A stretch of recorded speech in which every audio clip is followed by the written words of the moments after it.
Hey there and welcome back. If this is your first time tuning in or coming across my channel, make sure you tap the like button, subscribe below, and hit that bell for notifications so you can be the first to get notified about the current market here in Denver. I'm Doug Sutton, your favorite Denver realtor, and I'm a licensed broker here in the state of Colorado.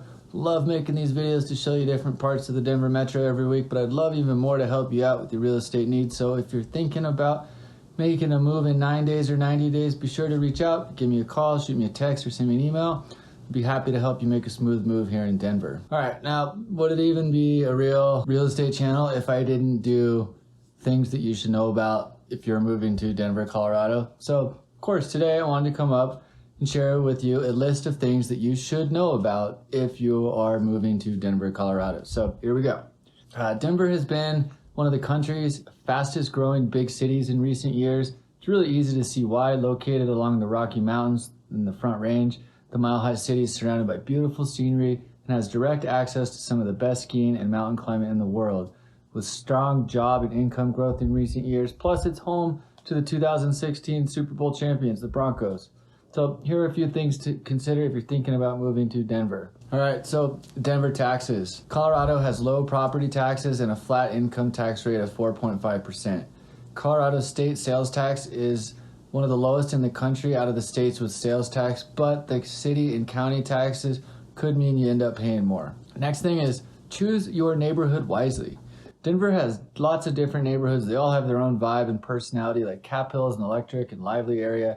Uptown is filled with young people and drinking establishments. Country Club is upscale and expensive. The suburbs, slower paced lifestyle, amenities like neighborhood pools, tennis courts, basketball courts, that type of thing. So take some time, check out different areas, know your lifestyle and what you're looking for, and not just a home, but where you want to live.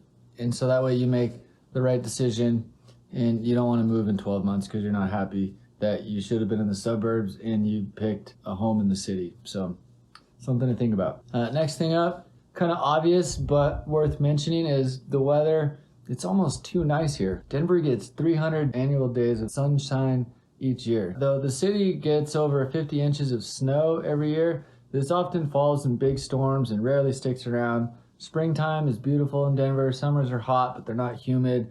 The other thing to keep in mind is the Denver weather can change on a dime. One day it can be snowy and the next day you can have highs in the 70s.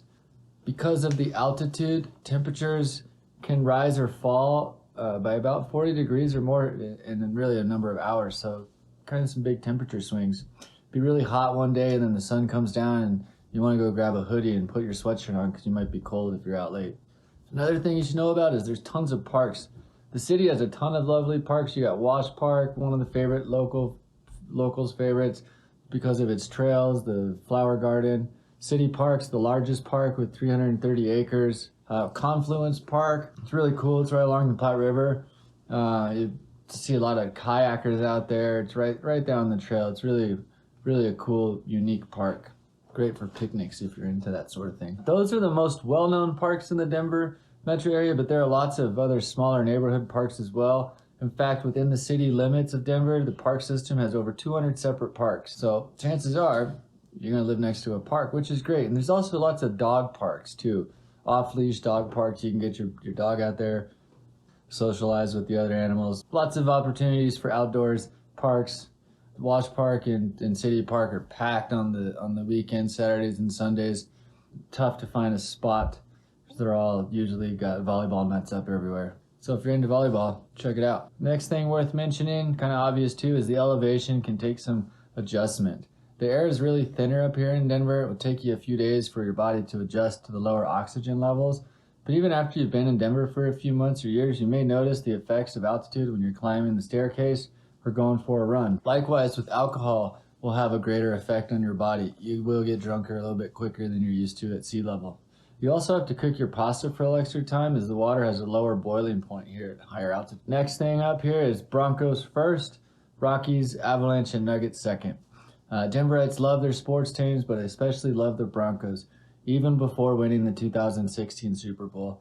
Broncos have always been the city's favorite team, and it's called Mile High Stadium, not whatever they've named it now, Invesco at Mile High or Sports Authority. whatever at Mile High. It's just Mile High Stadium. Next thing up is there's tons of beer. The beer scene here is bananas. Denver has more microbrews than any other city outside of Portland. Denver's actually been called the Napa Valley of beer. Tons of microbrews, hundreds, maybe thousands sprinkled all over the Denver metro area. And outside of that, you've got Coors Brewery with up in Golden. You've got New Belgium, Fat Tire up north in Fort Collins. And then tons of other beer microbreweries all over this place. They also have the Great American Beer Festival that comes through once a year down at the convention center. It's really a fun time. Thousands of brewers, thousands of beers. Great time. People get dressed up, go crazy. If you're lucky enough to score a ticket, check it out. Highly recommend it. Fun time. Next thing up here we should mention or talk about is if you own a car, you probably want to have a car wash monthly membership or some sort of spot you visit regularly for your car to keep it clean. The reason for that is in the summertime, the bugs will get really bad. They're all over the front of your car.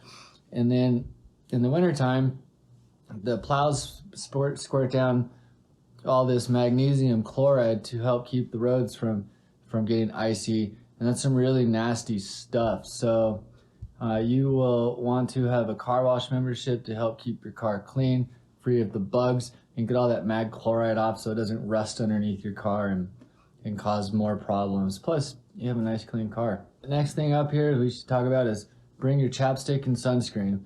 Because of the high altitude, the sun is a lot more powerful here in Denver than it may seem. Can easily get burned walking around outside for a couple hours. Over time, the strong UVs will increase the chance of cancer. You don't want that, so bring your sunscreen. Make sure you put that on before you're going outside on the weekends to enjoy one of the 200 plus parks in the Denver metro area. And chapstick is your friend. It's one of those things that goes into your pocket every time you leave the house. Keys, chapstick, cell phone. So make sure you have that stuff handy when you move here. Another thing worth mentioning is the Denver food scene is definitely underrated. Outside of Colorado, Denver really isn't known as a food city, but it should be. It has some of the best Mexican food in the country. The green chili here is amazing. It also has terrific Vietnamese and Ethiopian food. And of course, if you love steak, Denver's got plenty of steakhouses. So definitely worth checking out. The food scene here is really good. There's some really good locally owned restaurants. Some really awesome tacos can be had here at some of these restaurants. Just lots of food, lots of delicious restaurants. Highly recommend exploring them and checking them out. So those are some things that you should know about if you are choosing to move to the Denver Metro, Mile High City. Hey, if you're moving here, drop a comment below. I'd love to hear what's bringing you out to the Mile High City or bringing you here to Colorado. If you want any more information, drop a comment below. Thanks for watching. Don't forget to hit the like button, subscribe below, and we will see you next week.